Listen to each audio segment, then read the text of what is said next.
SDI 국장이 몇 달 전에 했던 연설에서는 매 10시간마다 새로운 케이스가 열리는데 그 케이스가 중국 공산당의 간첩 활동에 대한 방역 케이스다 이런 말까지 했습니다. 그래서 굉장히 많은 건수가 지금 그 중국 공산당이 그 구소련하고 그 동유럽 공산 정권이 해체될 때 자취를 감출 것 같았던 그 공산주의는 오히려 소멸되지 않고 전 세계로 널리 퍼졌습니다. 자유민주주의 최후 보리인 미국도 예외가 아닌 것 같은데요. 그러니까 미국인들이 알아차리지 못하는 사이에 다양한 사회운동이나 교육, 문화, 미디어 형태로 공산주의에 침투당했고, 현재 이제 공산주의의 함락 직전에 있다는 그 걱정들을 많이 하고 있습니다. 현재 어느 정도로 심각합니까? 예, 한국에서도 사실은 느끼시겠지만은 이 굉장히 많이 공산주의라고 알아차리지는 못하죠. 공산주의라고 말도 안 하고 사회주의라고도 말을 안 할 겁니다.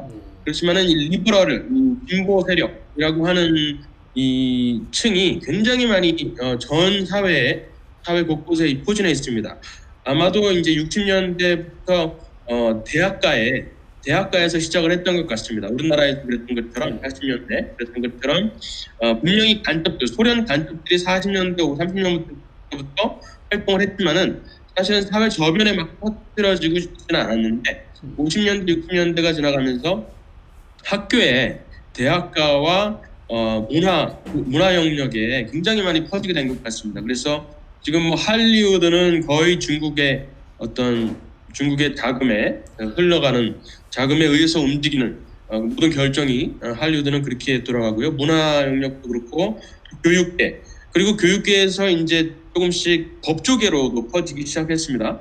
그래서 ACLU라든가 그런 법률 단체들을 통해서 사법부와 지금 사실은 대법원까지도 상당히 사회주의자라고는 본인들이 이야기 안 하지만은 사회주의적인 그런 사상과 거기에 많이 치우쳐져 있는, 그러니까 미국의 어떤 건국 정신이라든가 그 보수주의 가치에 부합하지 않는 그러한 리버럴 세력들이 굉장히 많이 스며 들어가 있다고 이제 볼 수가 있습니다. 그래서 위태하다고까지 이제 말을 하는데요. 사실은 그 위태한 지경에서 트럼프 대통령으로 인해서 사실은 브레이크가 걸린 셈이죠. 그래서 트럼프 대통령에 대한 호불호가 많이 갈리긴 하지만 그래도 그 어떤 굉장히 위기에 빠져 있었던 미국의 건국의 가치관이라든가 그 공화주의의 정신을 그 트럼프 대통령이 당선됨으로써 그 위기를 그나마 지금 막고 있다고 이제 생각이 됩니다. 미국에서 어떤 수개월째 이어지고 있는 그 인종차별 반대 시위를 주도한 단체가 미국 공산당 자금을 지원받고 있다는 의심을 사고 있습니다. 이처럼 중국 공산당이 직간접적으로 미국 사회에 침투해서 분열을 조장하거나 혼란을 야기한 사례는 어떤 게 있습니까? 예, 사실은 헤리티지 재단에서 조사가 나왔죠. CPA, Chinese Progressive Association인가요? CPA라는 곳에서 BLM, Black Lives Matter 그 단체에 이제 자금을 보내기도 하고, 그리고 실제로 BLM 사이트에서 후원을 누르면은 그 링크가 CPA로 연결이 됩니다. 지금은 그런지 모르겠는데 며칠 전까지만 해도 그랬습니다. 그래서 분명히 그 커넥션이 분명한 것이 의심할 여지가 없게끔 이렇게 되어 있는 것이 분명한데, 이렇게 중국에서 미국 사회에 분열을 조장하는 사례들은 굉장히 많습니다. 사실은 블랙 팬더즈라고 아시죠? 흑표당, 미국의 흑표당이라고 60년대에 있었는데, 흑표당이 랠리를 하거나 시위를 하거나 모일 때마다 항상 조그마한 빨간 책을 이렇게 들고서는 시위를 했었어요. 데모도 하고 총도 들고 막 했는데, 그 빨간 책이 뭐였냐면 바로 마오 사상, 마오의 격언들을 모아놓은 조그만 책입니다. 빨간 책. 리틀 레드 북이라고 이제 구글에다 치면은 블랙 팬더스가 나오는데요. 그 흑표당이라는 이제 그 정도로 중국 사상이 특히 이제 흑인 그 사회에 굉장히 많이 퍼져 있었고, 사실은 공산주의 하면은 소련의 어떤 백인들 다이들의 어떤 사상이라고 여겨졌는데, 사실은 중국의 마오 중국 혁명을 하고 또 북한도 마찬가지입니다. 북한이 이제 생겨나면서 미국 흑인들한테 어떤 공경할 만한 그런 대상이 생긴 겁니다. 백인들의 사상이 아니라 우리 흑인들이 어떤 민중 혹은 그 인종적인 그런 어떤 마오이즘의 사상, 이 사회주의의 가능성이 있다는 것을 보여준 사례가 바로 중국과 북한이기 때문에 그렇습니다. 실제로 흑부당의 고위 간부들은 북한에까지 직접 가서 사상들을 배워오기도 했고요. 마오에 굉장히 심취되어 있던 사람들이 세운 조직이 바로 흑부당입니다. 이런 식으로 계속해서 중국은 미국 사회에 계속해서 영향을 미쳐왔고요. 그 외에도 최근에는 뭐 공자학원이라든가 이런 것들을 통해서 대학과 또 중고등학교의 어떤 커리큘럼까지도 굉장히 많이 침투해 있죠. 그래서 요즘 그 공공학교를 다니는 미국인들은 거의 그 중국 사상, 공자 사상을 같이 배웁니다. 그리고 친중국적인 그런 생각들을 배우고 또 티벳이나 어떤 그 대만 이런 데 대해서 굉장히 비판적으로 보는 것을 그대로 답습하는 학교에서 배우는 경우가 굉장히 많죠. 그리고 그 외에도 뭐 할리우드 아까도 말씀드렸지만 할리우드에 어마어마한 자금들이 들어오고 어떤 문화 영역을 지배하는 것이 너무나 뚜렷하게 지금 나타나 있죠.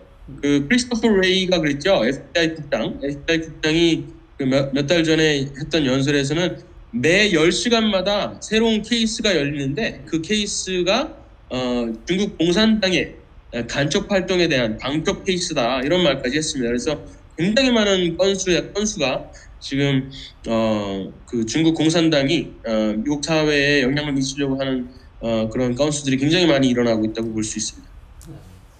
예, 그 언론의 한 사람으로서 언론에 대해서 몇 가지 여쭤보겠습니다. 언론인은 사실 정치적 입장이나 사회 문제에 대한 어떤 개인적 그 견해가 있더라도 객관적인 공정함과 뭐 균형을 중시하고 개인의 어떤 정치 성향에 좌우되지 말아야 하는데 현재 그 미국 주류 매체마저 뭐 심하게 좌편향되었다는 그 지적이 많습니다. 이 점 어떻게 생각하십니까? 예, 그것도 맞습니다. 그 언론계도 지금 굉장히 많이 작용화되어 있는데요.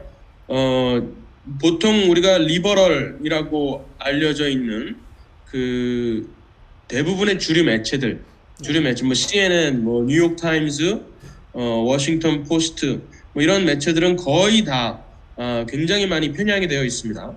그리고 굉장히 친중적이기도 하고 미국의 어떤 건국 정신이나 가치관, 공화주의 정신에 반하는 그런 입장들을 많이 보여주고 있습니다.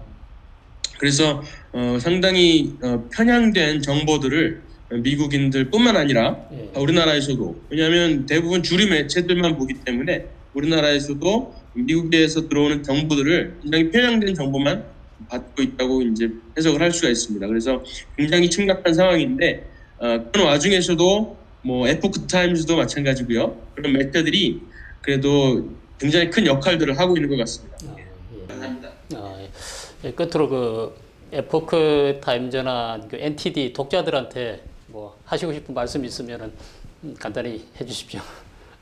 예, 사실 아까도 말씀드렸지만은 에포크 타임즈도 그렇고 NTD가 정말 큰 역할을 하고 있는 것 같습니다. 너무나 크게 좌편향 되어 있는 그런 언론에서 그나마 진실을 알리고 그리고 또 이 자유공화주의의 어떤 전통을 유지하려고 하는 그러한 거의 유일한 매체가 아닐까 싶습니다.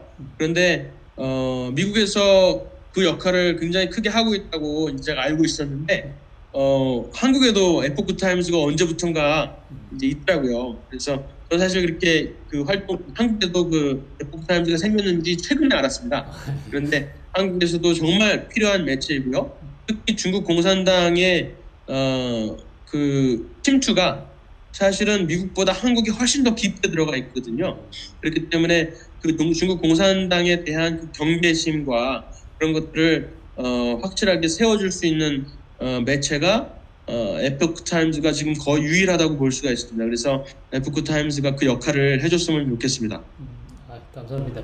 하여튼 장시간 그 미국 대선하고 그 중국 공산당의 미국 침투 현황에 대해서 자세하게 말씀해 주셔서 감사합니다.